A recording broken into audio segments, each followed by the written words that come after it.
The mermaid of Lake Nyanga. In the heart of Africa, surrounded by towering mountains and dense forests, lay Lake Nyanga, a shimmering expanse of water known for its eerie beauty. Locals whispered tales of a mermaid who haunted its depths, a creature both enchanting and terrifying.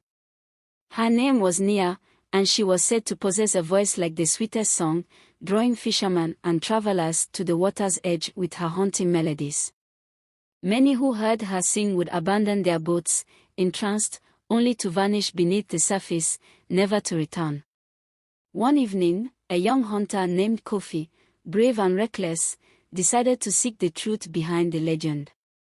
He had heard stories of the mermaid's beauty and her enchanting songs, but he was determined to uncover the darkness that lay beneath the surface. Armed with only a spear and a lantern, he approached the lake as the sun dipped below the horizon. As the moon rose, casting a silvery glow over the water, Kofi heard her voice, ethereal and sorrowful. He followed the sound, each note wrapping around him like a warm embrace. When he reached the water's edge, he saw her, a breathtaking figure with flowing hair that danced like seaweed in the current. Her scales shimmered like diamonds, and her eyes glowed with an otherworldly light. "Come closer, brave one," Nia called, her voice weaving a spell. "I have waited long for you."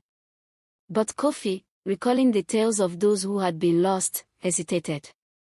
"What do you want from me?" he asked, his heart pounding. "Join me," she whispered, her voice now a seductive whisper. "The water is sweet, and you shall know love like no other."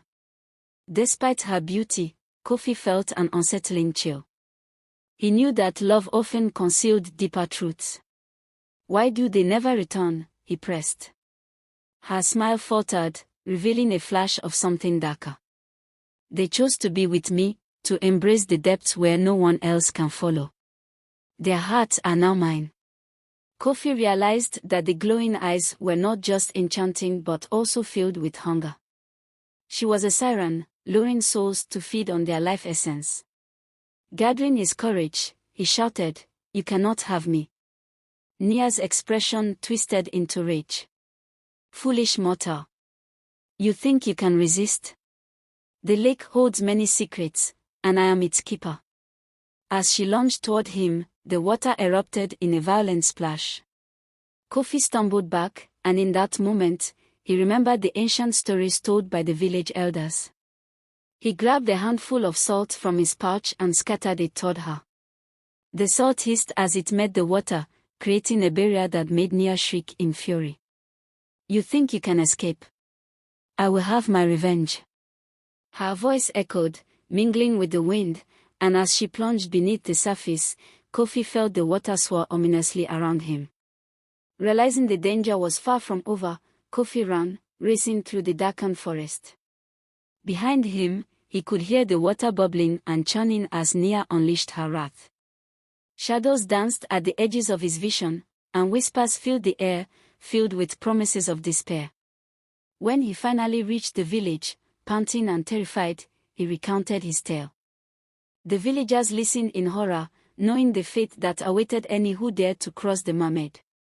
From that day on, they spoke of Nia not just as a beautiful siren but as a vengeful spirit, haunting the shores of Lake Nyanga, forever seeking to claim the hearts of the unwary. To this day, the villagers avoid the lake at night, warning their children never to listen to the songs that drift on the wind. For deep in the heart of Lake Nyanga, the mermaid waits, her voice echoing through the stillness, a chilling reminder of the price of temptation.